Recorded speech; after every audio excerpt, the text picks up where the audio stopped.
నేను doctor J Krishnareddy. I work at Yashoda hospital Secunderabad. Orthopaedic సర్జన్ని. బేసికల్గా ఆమె robotic surgeon with sports medicine arthroscopy surgeries చేస్తాను అండ్ కాంప్లెక్స్ ట్రామా సర్జరీస్ చేస్తాను. సో ముఖ్యంగా ఈరోజు మీట్ పెట్టడానికి కారణం ఏంటంటే యశోద సికింద్రాబాద్లో రోబోటిక్ సర్జరీస్ మోర్ దెన్ 1000 పైన చేశాము అండ్ రోబోటిక్ నీ రెగ్యులర్గా చేస్తున్నాం అండ్ ఇప్పుడు మేము కొత్తగా హిప్ అండ్ షోల్డర్ కూడా స్టార్ట్ చేస్తున్నాము. దీనివల్ల పేషెంట్కు నేటివ్ అలైన్మెంట్ అంటే ముందున్నట్టు అలైన్మెంట్ రావడం ప్లస్ ఎర్లీ రికవరీ ఉండడం, ఇంప్లాంట్ లైఫ్ కూడా లాంగివిటీ ఎక్కువ రోజులు రావడానికి ఛాన్స్ ఉంటుంది. సో ఇలాంటి సదుపాయం అక్కడ ఉంది కాబట్టి స్ప్రెడ్ చేయాలి, న్యూస్ స్ప్రెడ్ చేయాలని చెప్పేసి ఇన్ఫర్మేషన్ ఉండాలని ఈరోజు మీట్ పెట్టాం. సో ముఖ్యంగా అది కాకుండా స్పోర్ట్స్ మెడిసిన్ అంటే లిగమెంట్ ఇంజురీస్ స్పోర్ట్స్ ఆడే వాళ్ళకు, తర్వాత మోకాలు కానీ భుజం కానీ మెడమ కానీ కామన్గా ఇంజురీస్ అవుతుంటాయి. వాళ్ళు రెగ్యులర్గా arthroscopy surgeries, keyhole surgeries చేస్తుంటాం. సో వాటిలో దానివల్ల కూడా మనకు బ్లడ్ లాస్ తక్కువ ఉంటుంది, తర్వాత రికవరీ ఫాస్టర్గా ఉంటుంది and they can get back to their sports. ముందు ఎలా ఉన్నారో అలా కావచ్చు. అది కాకుండా మా దగ్గర ఐసీయూ బెడ్సే ఆల్మోస్ట్ 200 ఉంటాయి. అంటే సో మచ్ ఇంటెన్సివ్ కేర్ స్పెషలిస్టులు ఉన్నారు. సో అక్కడ మల్టీ డిసిప్లినరీ కేర్ ఉంటుంది. మనకు ఐసీయూ డాక్టర్ కానీ, ఆర్థోపెడిక్ డాక్టర్ కానీ, న్యూరో కానీ, జనరల్ సర్జన్ కానీ, ఈ పాలిట్రామా కేసెస్ అని వస్తుంటాయి మనకు మల్టిపుల్ ఇంజురీస్లో.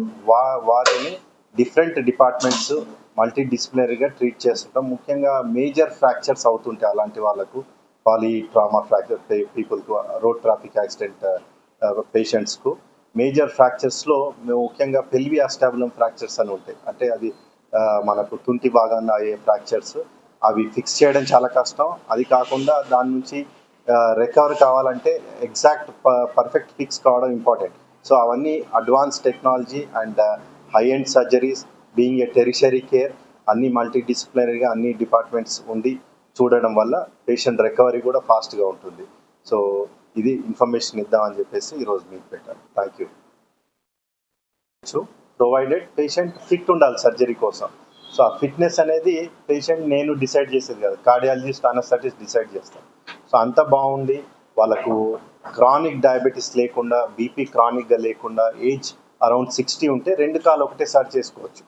ఒకవేళ ఇబ్బందికరంగా అంటే నేను చెప్పిన కోమార్బిడ్స్ అంటే బీపీ ఎక్కువ రోజులు ఉండి, షుగర్ ఎక్కువ రోజులు ఉండి, వేరే హార్ట్ ప్రాబ్లమ్స్ ఉన్న వాళ్ళకు 2 days గ్యాప్తో చేయడం, లేదంటే 3 months 6 months గ్యాప్తో చేస్తాం. డిఫరెన్స్ ఏంటంటే అంటే కన్వెన్షనల్ నీ రీప్లేస్మెంట్కు అది మనం రెగ్యులర్గా ఎవరి మోకాలకైనా ఒకటేలాగా చేస్తాం. ఇప్పుడు ఇక్కడ ఇంతమంది ఉన్నాం, మీ కాలు నా కాలు వేరే వాళ్ళది ఒకరిదొకరు ఒకలాగా ఉంటుంది అలైన్మెంట్ మన హిప్ టు యాంకిల్ వరకు. సో గతంలో కన్వెన్షనల్ చేసే వాళ్ళకు అదే ఒకటే లాంటి అలైన్మెంట్ వచ్చేలాగా ప్లాన్ చేస్తాం. ఇక్కడ పేషెంట్ స్పెసిఫిక్ ప్లానింగ్ ఉంటుంది రోబోటిక్లో.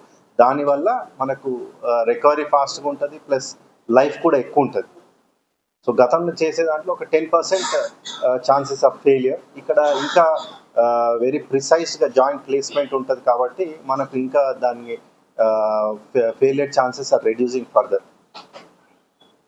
వస్తే ఖర్చు తగ్గొచ్చు, బట్ టెక్నాలజీకి ఇట్స్ వర్త్ స్పెండింగ్. చూపించుకోవాలంటే మనకి ఇక్కడ సార్ అందుబాటులో ఉన్నాడు కాబట్టి అది కూడా మనకి యూజ్ అవుతుంది లోకల్ వాళ్ళు.